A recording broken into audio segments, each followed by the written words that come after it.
nossas 5 unidades. Se você for olhar no livro, as nossas 5 unidades são cidades, rios, montes, vales e as viagens de Paulo. Então isso é o que a gente vai se propor a estudar hoje. A unidade 6, entrando agora então, deixando os preâmbulos de lado, entrando na lição de hoje, cidades, ele está na unidade 6, está na página 123 do livro. E eu queria fazer um testezinho com vocês, rápido. Cite 5 cidades da Bíblia.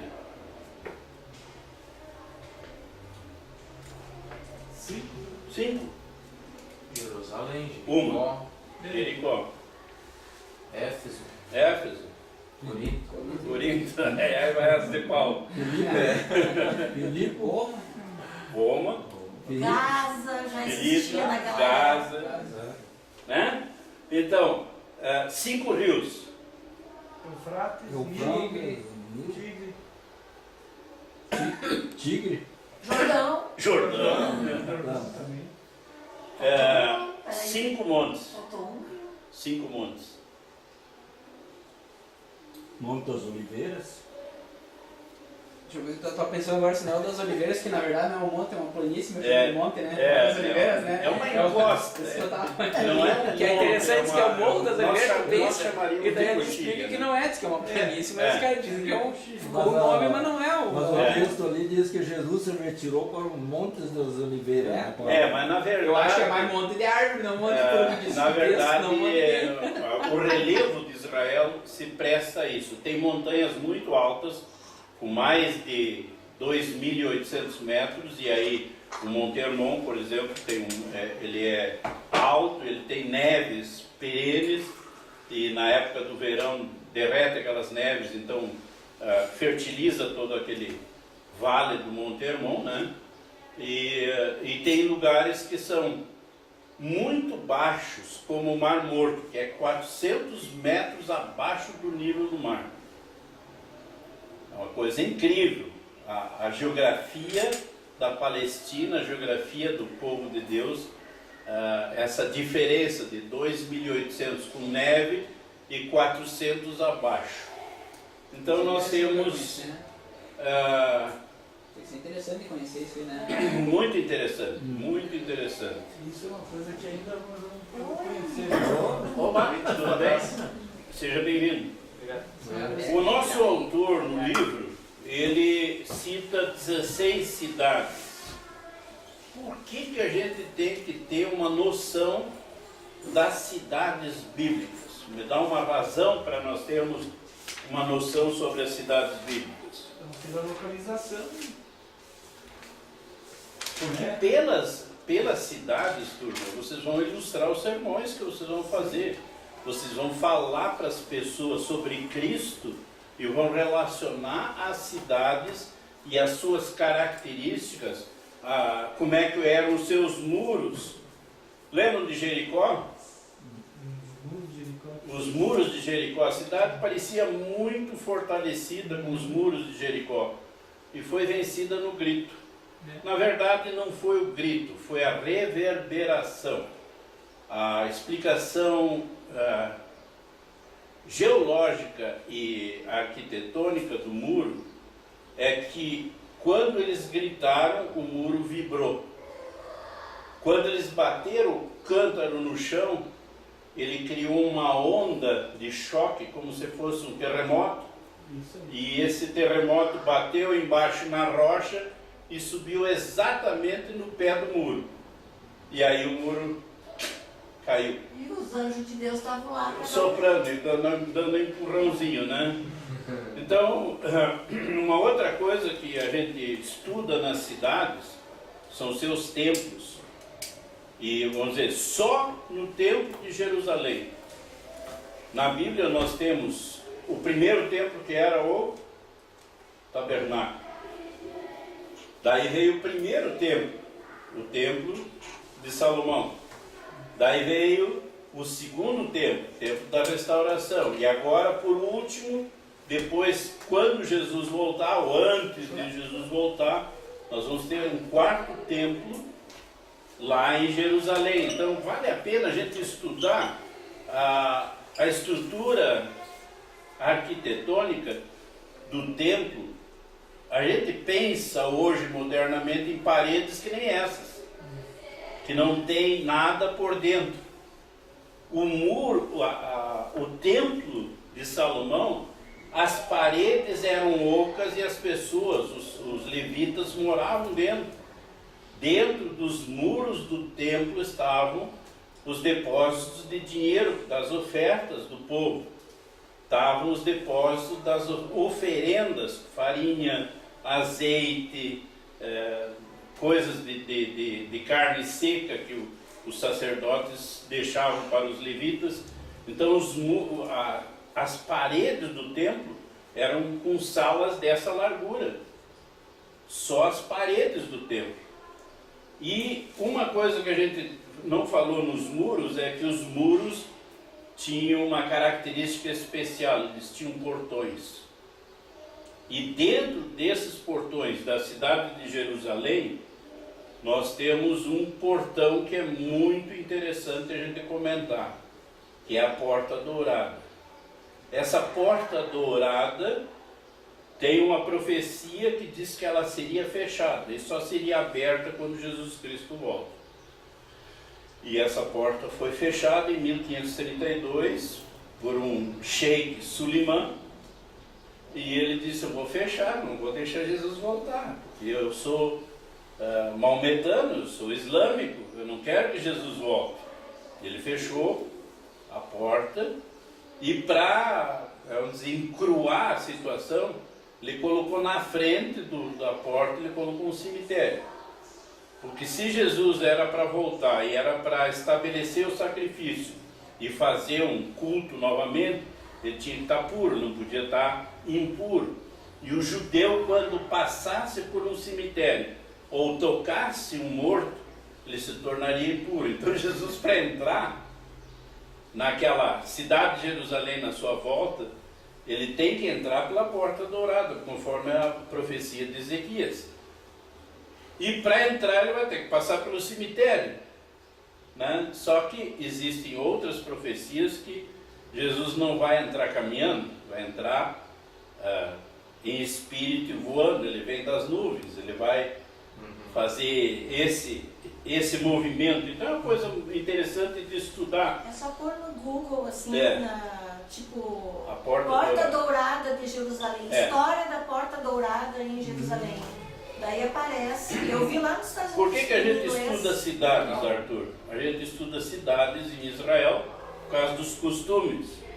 Então, por exemplo, as mulheres, o que elas podiam, o que elas não podiam fazer. E que, na verdade, quem mandava na família sempre foram as mulheres. Os homens eram os titulares da família, mas sabe aquela história? A mulher era o pescoço, o homem é a cabeça, mas a mulher é o pescoço. Então em Israel era exatamente isso.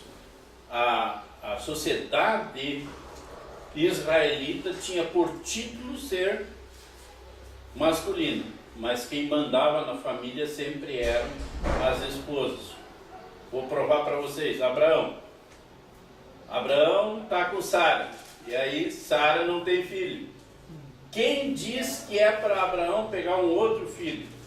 Não é Abraão, vou pegar uma outra mulher para ter filho.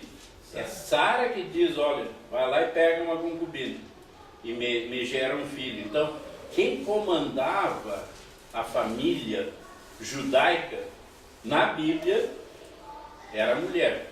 O homem era o titular.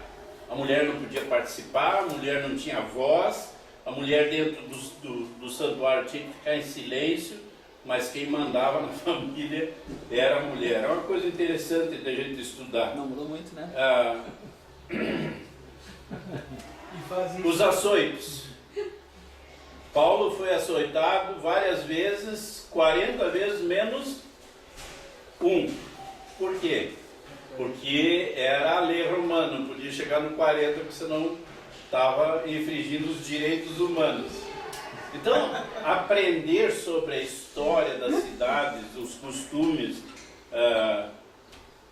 aquele negócio lembram da história do rico e do Lázaro? Sim. Sim. Que eu não posso nem comer as migalhas? Naquela época tinha guardanapo para a gente limpar as mãos, porque eles comiam com as mãos. Eles não tinham garfo nem faca, eles comiam despedaçando a comida. E despedaçando a comida, as mãos ficavam engorduradas. E eles limpavam as mãos no guardanapo deles, era o pão. Então o pão ficava todo engordurado, e esse pão era dado para os cães, porque ele estava engordurado. E aí Deus diz, olha, tu vai para o inferno porque você não dava nem o guardanapo que tu te limpava na mesa. Quer dizer, o Lázaro não podia comer nem as migalhas de pão que caíam da tua mesa. Essa é a explicação por que aquele pão é tão interessante. Eu acho que nós deveríamos estudar apenas 2 cidades, em vez dessas 16 que estão no nosso livro. Nós devíamos estudar apenas 2 cidades. Uma cidade chamada Damasco. Por que vocês acham que eu daria como professor importância para essa cidade? Por quê, Arthur? Hã? Porque é muito citado? Não, porque essa cidade, historicamente, é a 2ª cidade mais velha do mundo. E também ali, fala também de Damasco, do rei Dario, na época ali também. Isso. Que conta até da história bem bíblico, né, nesse contexto aí, né? Desde Gênesis nós temos a história dessa cidade de Damasco. Ela é uma cidade muito importante em Gálatas, ela é uma cidade muito importante no Novo Testamento, por causa do apóstolo Paulo. Por quê? Porque indo para Damasco tinha cristãos lá, e Paulo indo para Damasco, ele é confrontado com Jesus Cristo e se converte no caminho de Damasco. Então, Damasco é uma cidade muito interessante. Ela se situava... Saulo se converte. Sim, Saulo se converte indo para Damasco. Ela estava situada a 720 metros de altitude. Quer dizer, ela não estava ao nível do mar. Era uma cidade mais alta um pouco. Comparado com as nossas cidades, Carazinho está 600 e... Não, Carazinho é 545. 545. Soledade é 715. Então é mais ou menos a altura de Soledade, a altitude de Damasco. E nós temos que entender que Damasco, o nome, a tradução é Cidade Jasmim, e a sua história remonta a 5.000 anos. Damasco é uma proteção da Unesco, é um monumento tombado pela Unesco. Ela fazia parte da Rota da Seda e principalmente nós temos que estudar Damasco porque Paulo vai indo, se encontra com Jesus, se submete ao cristianismo, se rende ao cristianismo, se converte e muda de perseguidor a perseguido. Então é uma coisa bastante interessante. Damasco é uma cidade que vale a pena estudar. Na geografia, vocês têm uma ferramenta muito interessante que se chama Wikipedia, Google. A hora que vocês tiverem tempo livre, peguem esses tópicos dessa lição, nossa lição, e entram lá e procurem na Wikipedia Damasco, história de Damasco, história de Jerusalém, história das Portas Douradas, história dos tempos, das cidades dos tempos de Israel. É muito interessante. Jerusalém é uma cidade sagrada até os dias de hoje. Jerusalém é uma cidade que tem uma mistura de judaísmo, de islamismo e um pequeno contingente de cristianismo, né? Você esteve lá em Jerusalém? Não. Não teve? De vocês, ninguém foi? Ainda não. Conheço. É uma coisa interessante porque Jerusalém tem partes que ainda remontam à época de Cristo. E tem partes que já são muito modernas. Então é uma cidade muito interessante porque ela tem essa divisão entre judaísmo e cristianismo e islamismo.